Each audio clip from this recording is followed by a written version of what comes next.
Hello Stampers! For today's project we're going to create a fun fold card.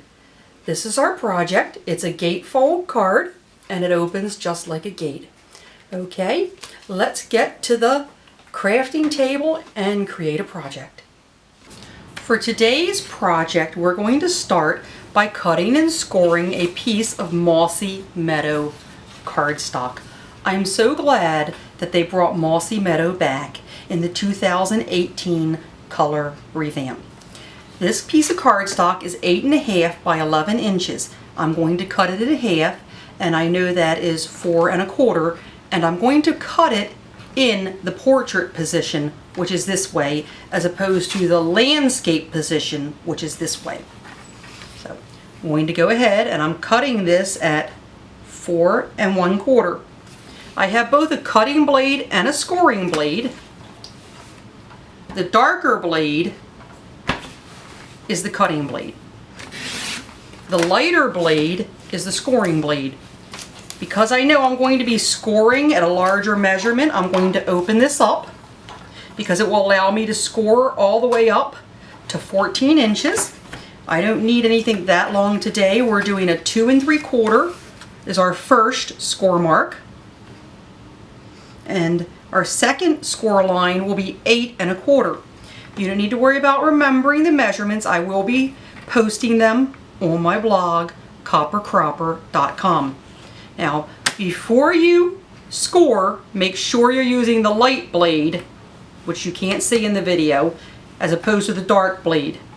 Because this light blade is the scoring one, the dark one cuts. Now I'm going to move it for the next cut, which is 4 1/4. And again, I'm going to score. Now I'm done with the paper trimmer, so let's get that out of our way. Now I want to get a nice crisp fold here on my card so that my flaps for my gatefold lay flat. So I'm going to take my bone folder and just go back and forth a couple times to make sure I get a nice crisp fold. Okay, now we're going to go ahead and put our card together, and then we'll stamp the one piece that needs to be stamped. I'm only putting this together this way first because I just want to get some of the materials off the table. So we have 2 panels of Designer Series paper. These are from the Share What You Love Designer Series paper collection, and I have cut them to 4 inches by 2.5 inches. Now I'm going to take the card. I find it easiest to take it and lay it completely open.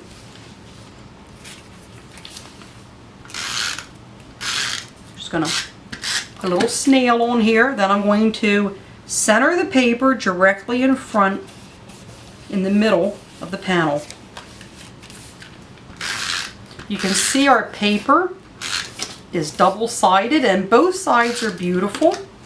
I just liked this one better for this project, but I'm sure I'll be using the other side in other projects.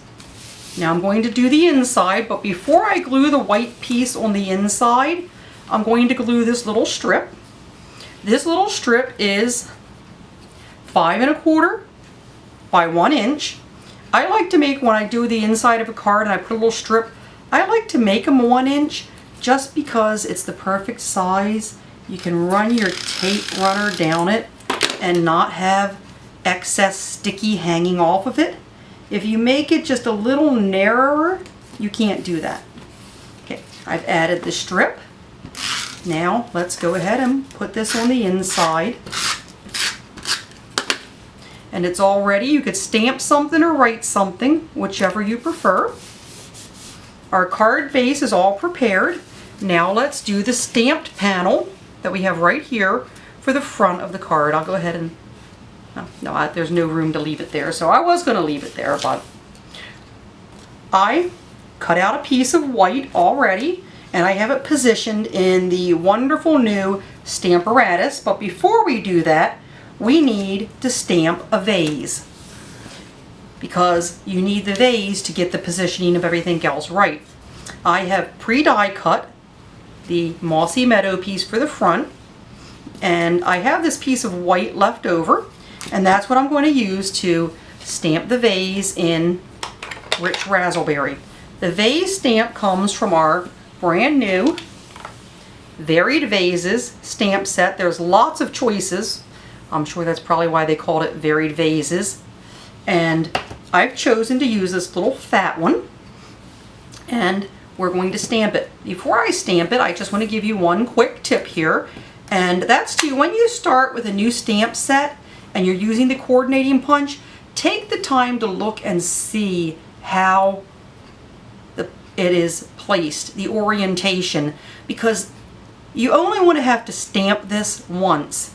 You're going to be sticking your paper in like this, and if you don't stamp your vase in the correct way, which, since this paper is going in like this, would be like this.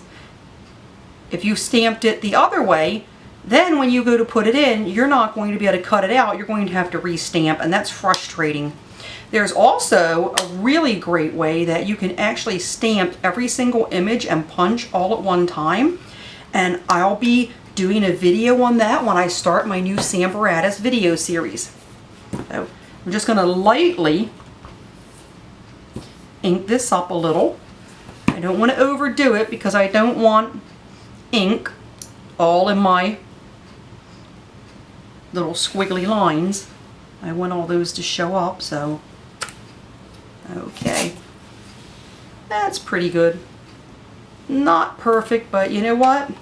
Perfect is overrated. So we're going to take the punch, take the piece of paper, and since I was stamped it right where it needed to be, now I can line it up. I'm just going to squeeze it partway closed. That'll hold the paper in place. Then I can check and make sure I have it the way I want it. And there it is. One vase ready for stamping. Now, I have the Stamparatus all set up and ready to go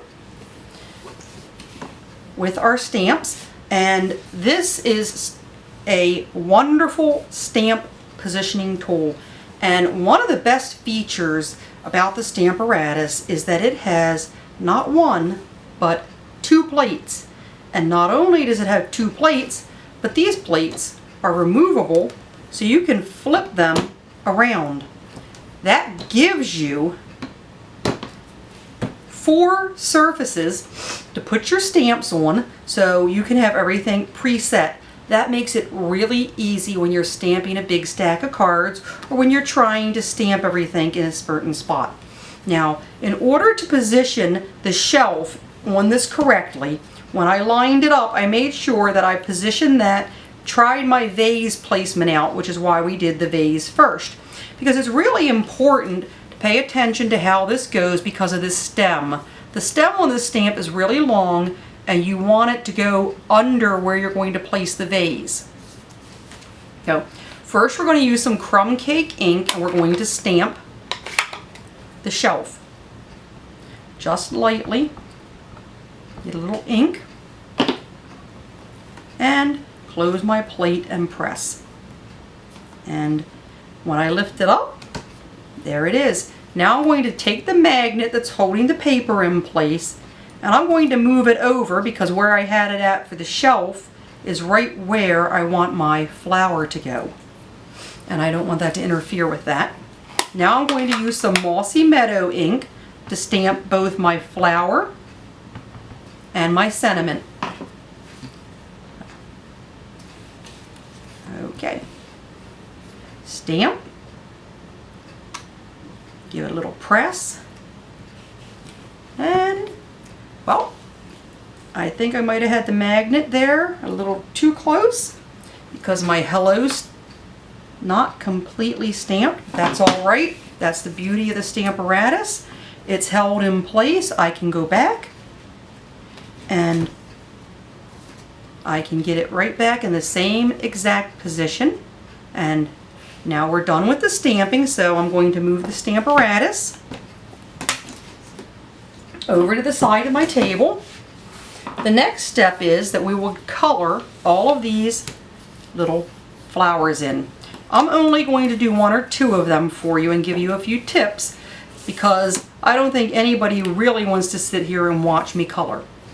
This is a water-based ink that I've stamped with and a water-based marker, so it's really important that you go slowly and circle around here and make sure that you don't touch the sides.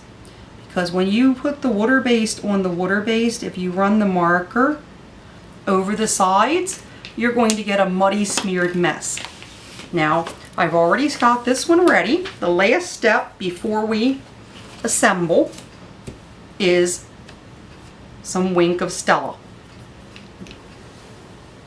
And I think I already put the Wink of Stella on. Wink of Stella is a glitter pen. I don't know if you can hear that, but there's a little ball. You shake it up, you give it a little squeeze.